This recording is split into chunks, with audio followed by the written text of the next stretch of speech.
कृष्णा मित्रों, मैं प्रियंका स्वागत करती हूँ आपका जीवन और आध्यात्म में। कैसे हैं आप सब मित्रों? लेके आई हूँ षष्ठी की कहानी। आइए कहानी को सुनते हैं। एक नगर में दो स्त्रियां रहती थीं। दोनों एक ही परिवार की थीं और रिश्ते में वे देवरानी जेठानी लगती थीं। देवरानी का नाम सलोनी था। वो बड़ी ही नेक, सदाचारी और दयालु थी। जेठानी का नाम तारा था। वह स्वभाव से बड़ी ही दुष्ट थी। एक बार दोनों ने हल षष्ठी का व्रत किया। विधिवत पूजन इत्यादि के बाद शाम को दोनों भोजन के लिए थालियां परोसकर ठंडी होने के लिए रखकर बाहर जाकर बैठ जाती हैं। उस दिन सलोनी ने खीर तथा तारा ने महेरी बनाई थी। अचानक दो कुत्ते उनके घर में घुसे और भोजन खाने लगे। अंदर से चप चप की आवाज़ आई तो दोनों अपने अपने कक्ष के भीतर जाकर देखने लगीं।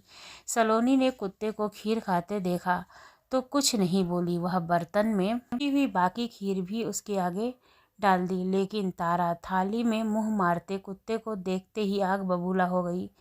उसने कमरे का द्वार बंद कर दिया और फिर डंडा लेकर के कुत्ते को इतना मारा कि उसकी कमर ही तोड़ डाली। कुत्ता अधमरा होकर जैसे तैसे अपनी जान बचा करके वहाँ से भागता है। तो कुत्ते जब बाहर मिले तो एक दूसरे का हाल चाल पूछने लगे। तो कुत्ता सलोनी के यहाँ गया था। बोला, मैं जिसके कक्ष में गया था वह स्त्री तो बड़ी ही भली है। मुझे खीर खाते देखकर भी उसने कुछ नहीं कहा, बल्कि बर्तन में जो खीर थी उसको भी डाल दिया, जैसे कि उसमें की खीर ख़त्म हो जाए ताकि मेरा पेट भी भर जाए। उसने तो मेरी आत्मा ऐसी तृप्त की है कि मैं उसे बार बार आशीर्वाद दे रहा हूँ। मेरी तो ईश्वर से यही कामना है कि मरने के बाद मैं ही उसी का पुत्र बनूं, जीवन भर उसकी सेवा करके इस ऋण को चुकाऊं। जिस प्रकार उसने मेरी आत्मा को तृप्त किया है, उसी प्रकार मैं उसकी आत्मा को तृप्त कर उसे प्रसन्न करूं। अब तुम बताओ, तुम्हारे साथ क्या बीती है? लगता है तुम्हारी तो वहाँ खूब पिटाई हुई है। दूसरा कुत्ता बड़े ही दुखी स्वर से बोला, तुम्हारा अनुभव बिल्कुल ठीक है भाई। आज से पहले मेरी इतनी दुर्गति कभी नहीं हुई थी। पहले तो थाली में मुंह मारते ही सारा जबड़ा हिल गया। फिर भी भूख से परेशान होकर के मैंने 2-4 कौर सटका ही लिए थे। तभी वह दुष्ट आ गई और कमरा बंद करके मेरी कमर ही तोड़ डाली। मैं तो ईश्वर से यही निवेदन करूंगा कि अगले जन्म में मैं उसका पुत्र बन करके उससे बदला चुकाऊं। जैसे उसने मुझे मार मार कर मेरी कमर तोड़ी है, वैसे ही भीतरी मार से मैं उसका हृदय और कमर दोनों तोड़ डालूं। कहते हैं कि बेजुबान की बद्दुआ बहुत बुरी होती है। इसे दैव योग ही कहा जाएगा कि दूसरा कुत्ता शीघ्र ही मर गया और मर करके उसने तारा के घर में पुत्र के रूप में जन्म लिया। पुत्र रत्न पा करके तारा अत्यंत प्रसन्न हुई। पुत्र को लेकर उसने अपने मन में बड़े बड़े मंसूबे बांध लिए, मगर दूसरे दिन ही जब घर में हल षष्ठी की पूजा हो रही थी तो उसका लड़का मर गया। तारा की तो जैसे दुनिया ही उजड़ गई हो। वह दहाड़े मार मार करके रोने लगती है, मगर फिर क्या किया जा सकता था। जैसे तैसे उसने अपने सीने पर सब्र का पत्थर रख लिया। फिर तो हर वर्ष उसका लड़का होता और हल षष्ठी के दिन ही मर जाता। जब 3-4 बार ऐसा हुआ तो तारा को इस पर कुछ संदेह हुआ कि आखिर ऐसे मेरा लड़का हल षष्ठी के दिन ही क्यों मर जाता है। फिर एक रात सपने में उसे वही कुत्ता दिखाई दिया। उसने कहा, मैं ही बार बार तेरा पुत्र होकर के मृत्यु को प्राप्त हो रहा हूँ। तूने मेरे साथ जो व्यवहार किया था मैं उसी का बदला चुका रहा हूँ।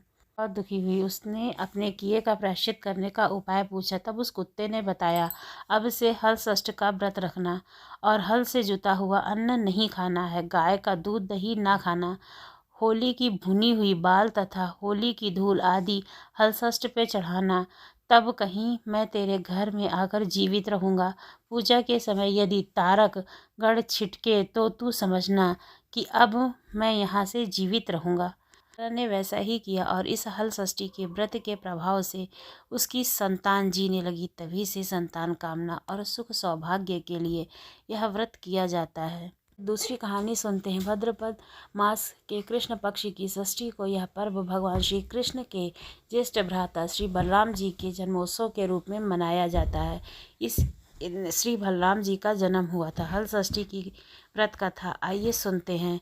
चीन काल में एक ग्वालिन थी, उसका प्रसव काल अत्यंत निकट था। एक ओर वह प्रसव से व्याकुल थी तो दूसरी ओर उसका मन अपने दूध दही को बेचने में लगा हुआ था। उसने सोचा कि यदि प्रसव हो गया तो गौ यूं ही पड़ा रह जाएगा। यह सोचकर उसने दूध दही के घड़े सिर पर रखे और बेचने के लिए चल दी।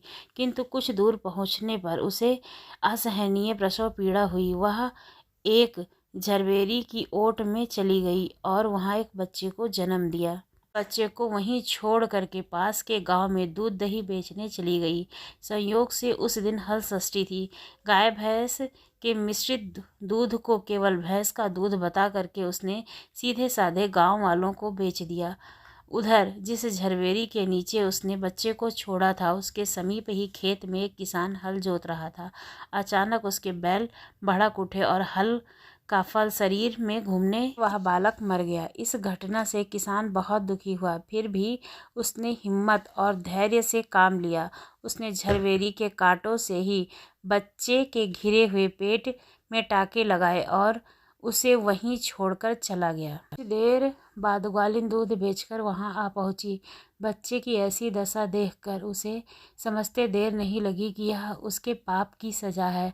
वह सोचने लगी कि यदि मैंने झूठ बोलकर गाय का दूध ना बेचा होता और गांव वाली स्त्रियों का धर्म भ्रष्ट ना किया होता तो बच्चे की यह दशा ना होती। अतः मुझे लौटकर सब बातें गांव वालों को बताकर प्रायश्चित करना चाहिए। ऐसा निश्चित कर वह उस गांव में पहुंची जहां उसने दूध दही बेचा था। वह गली गली घूमकर अपनी करतूत और उसके फल स्वरूप मिले दंड का बखान करने लगी। तब स्त्रियों ने स्वधर्म रक्षण और उस पर रहम खाकर उसे क्षमा कर दिया और आशीर्वाद दिया। बहुत सी स्त्रियों द्वारा आशीर्वाद लेकर वह पुनः झरबेरी के नीचे पहुंची तो यह देखकर आश्चर्यचकित रह गई कि वहां उसका पुत्र जीवित अवस्था में पड़ा है। तभी उसने स्वार्थ के लिए झूठ बोलने को ब्रह्म हत्या के समान समझा और कभी भी झूठ ना बोलने का प्रण किया और वो हमेशा हर साल हल षष्ठी का व्रत करने लगी और हमेशा सच बोलने लगी। दोस्तों, इस कहानी से हमें ये शिक्षा मिलती है कि हमें कभी भी किसी का दिल नहीं दुखाना चाहिए, किसी के साथ बुरा बर्ताव नहीं करना चाहिए। खासकर जो अबोध हैं, जो बोल नहीं सकते हैं, जो समझ नहीं सकते हैं, और के साथ तो हमें कभी भी बुरा बर्ताव नहीं करना चाहिए, ना ही किसी का दिल दुखाना चाहिए। आपको ये कहानी कैसी लगी ज़रूर बताइएगा। यदि अच्छी लगी हो तो हमारे चैनल को सब्सक्राइब करना ना भूलिएगा। धन्यवाद।